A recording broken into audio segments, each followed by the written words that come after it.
Praise lord అందరికీ. అంటే పోయిన ఫ్రైడే రోజు నాకు అంటే ఆ రోజు నైట్ ఆల్ నైట్ ప్రేయర్కి రావాలి. ఏం జరిగిందంటే మామూలుగా నా ఆఫీస్లో బ్యాటరీస్ పని మీద నేను ఉంటాను. ఆ రోజు మార్నింగ్ నాకు స్టాక్ వచ్చింది. ఆ స్టాక్ వచ్చిన దాంట్లో ఏమైందంటే కింద తడిచిపోయినది, బాక్సెస్ అన్నీ తడిచిపోయి ఉన్నాయి. నేను చూసుకోలేదు అవి. అది దించే టైంలో ఏం జరిగిందంటే ఒక 2 kgs వెయిట్ ఉంటుంది బ్యాటరీ, మామూలుగా ఒక్కొక్క బ్యాటరీ.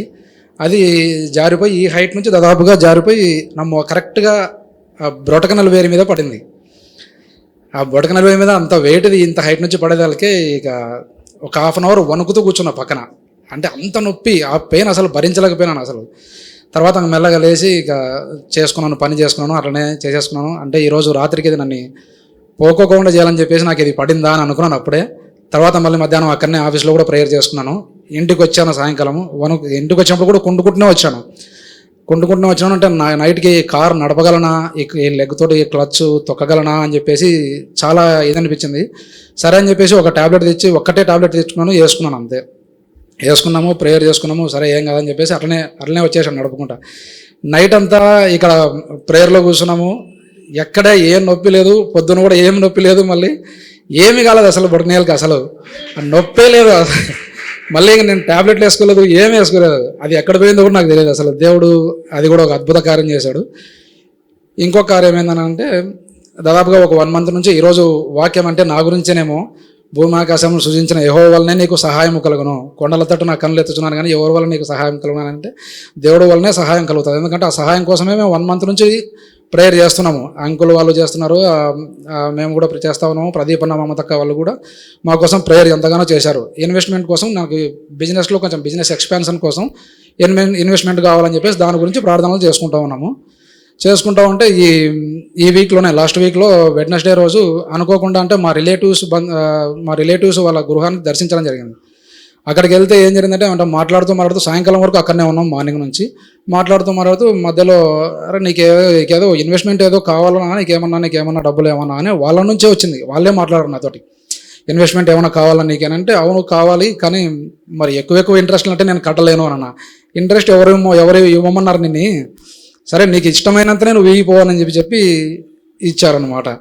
అంటే ఈ కాలంలో డబ్బులు ఇచ్చేదే గొప్ప, అది కూడా 1 రూపీ ఇంట్రెస్ట్ తోటి ఇవ్వడం చాలా గొప్ప. అది దేవుడు అద్భుత కార్యం చేశాడు. అసలు నేను అడగల ఎవరిని, ప్రభువా నేనైతే ఎవరిని అడగను, నువ్వే ఎవరి ద్వారా కార్యం జరిపిస్తావో జరిపించని చెప్పేసి మేము విశ్వాసంతో ప్రార్థనలు చేశాము. అంకులాంటి వాళ్ళు కూడా చేశారు, ప్రదీప్ అన్న మమతక్క వాళ్ళు కూడా పాపం ఉపవాస ప్రార్థనలో వాళ్ళు కూడా మా గురించి ప్రార్థనలు చేశారు. దేవుడు ఈ ప్రార్థనలు ఆలకించి మా పట్ల గొప్ప కార్యం చేశాడు. దేవుడు కరెక్ట్ టైంకి వచ్చినాయి ఆ డబ్బులు నాకు. అసలు ఆ రోజు అది లేకపోతే చాలా కొంచెం ఇబ్బంది పడేవాడిని.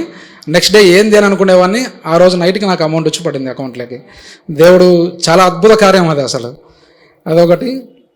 ఇంకొకటి, ఎందుకంటే ఇక్కడికి వచ్చి కూర్చున్నప్పటి నుంచి నాకు ఒక వ్యక్తి, మా ఫ్రెండ్ గుర్తొస్తున్నాడు. ఇది సాక్ష్యం కాదు కానీ చెప్పాలని అనిపిస్తూ ఉంది, చెప్తా ఉన్నాను. నాకు ముస్లిం ఫ్రెండ్ ఒకడు ఉన్నాడు, అఫ్జల్ ఖాన్ అని ఒక ఫ్రెండ్ ఉన్నాడు.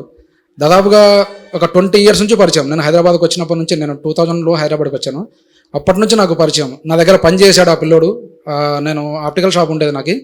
ఆప్టికల్ షాప్లో నాతో కలిసి పనిచేశాడు. ఆయన వల్లనే నేను హిందీ నేర్చుకున్నాను. నాకు సపోర్ట్గా ఉండి హిందీ ఎట్లా మాట్లాడాలో కూడా నాకు నేర్పించాడు. ఇద్దరం కలిసి ఒక దగ్గర పని నేర్చుకుని తర్వాత నేను షాప్ పెట్టిన తర్వాత నా దగ్గరకు వచ్చి పని చేశాడు. మొన్నటి వరకు కూడా నాతో ఎప్పుడు డైలీ మాట్లాడుకుంటూనే ఉండేవాళ్ళము. ఈ రోజు నేను పెట్టుకున్న అద్దాలు కానీ, ఆంటీ కానీ, అంకుల్ పెట్టుకున్న అద్దాలు కానీ, అమెరికాకు పంపించిన గ్లాసెస్ కానీ అన్నీ ఆయన చేసి ఇచ్చినట్టువే. ఏం జరిగిందనంటే నేను బెంగళూరుకి ముందు 2 days ముందు, బెంగళూరు ట్రిప్కి 2 days ముందు నాకు దేవుడు కల్లో చూపించాడు, అఫ్జల్తో నువ్వు మాట్లాడు అని. అంటే సరే చూపించినాడు. ఎందుకు బాగా అనుకున్నాను కానీ, సరే బెంగళూరుకి వెళ్ళేది ఉంది కదా, వెళ్ళొచ్చిన తర్వాత కలుద్దాంలే అని నేను అనుకున్నాను. నేను ఆలస్యం చేసిన. బెంగళూరుకి వెళ్ళొచ్చిన తర్వాత ఏం జరిగిందనంటే, వెళ్ళొచ్చిన తర్వాత మరుసటి రోజు వాట్సాప్లో స్టేటస్లో చూస్తే RIP అని ఉంది. చనిపోయాడు. 41 years అంతే. ఎందుకంటే హెల్త్ బాగాలేక చనిపోయాడు. నేను చాలా వేదన తట్టుకోలేకపోయాను. అంటే ఆలస్యం చేసినందుకు చూడు ఏం జరిగిందో అని చెప్పేసి మహాఘోరం ఇదైతే. నేను అసలు ఇప్పటికి కూడా నేను ఆరాధన చేస్తున్నా కూడా నాకు ఆయన రూపమే గుర్తొస్తుంది. ఎప్పుడు అంటే నాకు చాలా క్లోజు మంచి ఫ్రెండ్. ఎప్పుడు ఫోన్ చేసినా కూడా ఎప్పుడు మంచిగా మాట్లాడు, ఏదైనా కానీ మంచిగా ఉండేవాడు నాతోటి. అట్లాంటి వాడు ఇంత సడన్గా చనిపోవడము అసలు చాలా బాధేసి వాళ్ళ మిసెస్కి ఫోన్ చేసి మాట్లాడితే ఇలా జరిగిందన్న, ఇట్లా జరిగింది. ఆయన కొంచెం అంటే డిప్రెషన్లోకి వెళ్ళాడు. ఆయన జాబ్ పోయింది.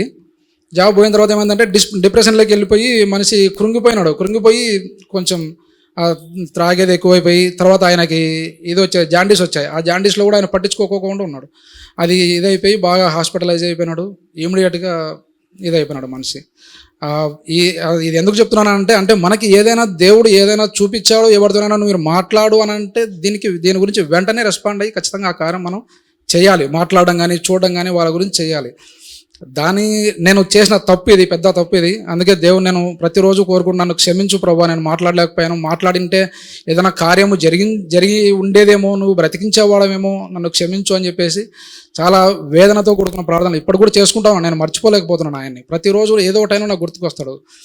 సరే జరిగిపోయింది, ఇంకెప్పుడు ఇలా చేయకూడదు అని చెప్పేసి క్షమించు ప్రభువా అని చెప్పేసి ప్రార్థన చేసుకున్నాను. Thank you Jesus.